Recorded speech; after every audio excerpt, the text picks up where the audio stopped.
The world's oceans, once the serene domain of the grandest animals on Earth, had become the site of an escalating arms race.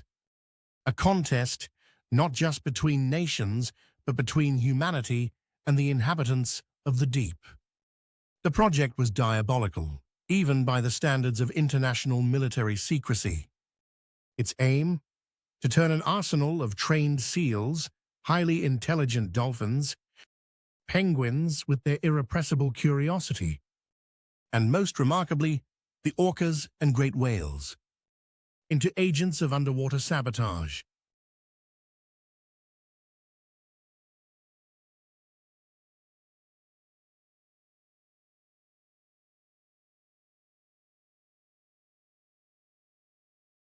But it didn't end there. For within the folds of this clandestine marine war were even more unexpected soldiers, jellyfish. Not the lumbering gentle giants of the sea, but swarms of the tiniest, most unassuming ctenophores and siphonophores, engineered and trained with a single objective, to latch onto the hulls of the world's most advanced submarines. On these little creatures, biologists had performed the unthinkable. They had found a species capable of a sudden, violent expulsion of gas that carried across great distances underwater. A synchronized, resounding burp, almost comic in its nature, but deadly serious in function. It worked like this. As the smallest polyp latched on, it released a catalytic microbe that caused digestive eruptions.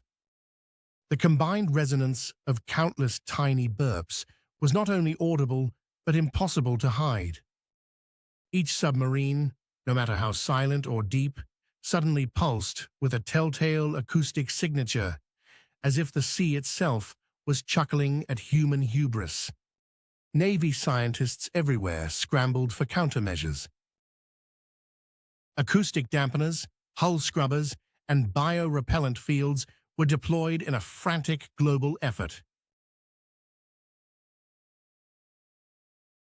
But each new measure was swiftly outpaced by the ingenuity of the sea's most intelligent inhabitants, the whales.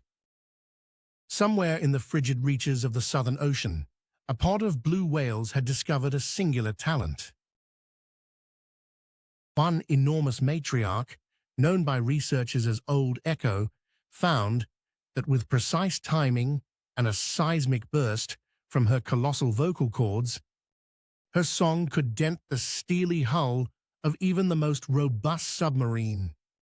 The sound was focused, measured, a directed pulse that rattled bolts and set off every alarm in the captain's quarters. Word traveled fast. Dolphins, known for their playfulness and mimetic genius, soon copied the trick.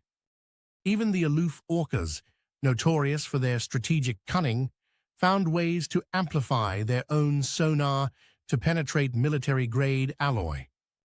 The ocean's superpowers had united against the machines that sullied their silent world. But victory had come at a terrible cost. Whales, those grand communicators, had evolved to fill the oceans with songs that spanned hemispheres. Now, their voices were drowned beneath a cacophony of engines, propellers, and sonar pings. The most ancient meeting grounds, places where whales from Chile met distant kin from Japan or Russia each year, had fallen silent. Songs turned to cries, then to nothing. Annual reunions fizzled. Mating dwindled. The few remaining whale clans drifted, aimless and alone, the threat of extinction closing in. Sharon Penguin, an ocean acoustics specialist from Vancouver Island, had spent decades analyzing hydrophonic data, tracing the shifting patterns of whale song from the 1970s, prime years, she thought, for the symphonic lives beneath the waves. She remembered the crackly audio of Jacques Cousteau's first forays into marine research, the old documentaries replayed in her childhood living room. When she heard today's songs, so thin and sad compared to the lush harmonies of 40 years ago. She felt something break inside her. On a whim, Sharon searched for Cousteau. She stumbled across his great-grandson, Lucien, whose own career had been less heroic, more backstage, handling the licensing of his ancestors' documentaries. But as it happened, those residual payments weren't trivial. Lucien had quietly built a financial war chest, determined to find a way to restore oceanic peace. But Sharon was obsessed with the details, the weirdness of the disruption. She ran the new spectral data over and over, until she noticed a bizarre rhythm in some submarine recordings. A scatter of explosive, staccato bursts, perfectly synchronized, sometimes even modulating with the engine's own frequencies. It was impossibly a chorus of underwater burps. At first she suspected sabotage.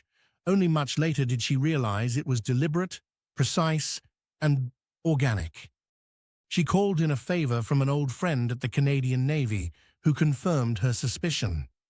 Every class of submarine in operation now produced a distinct burp signature, and it was spreading.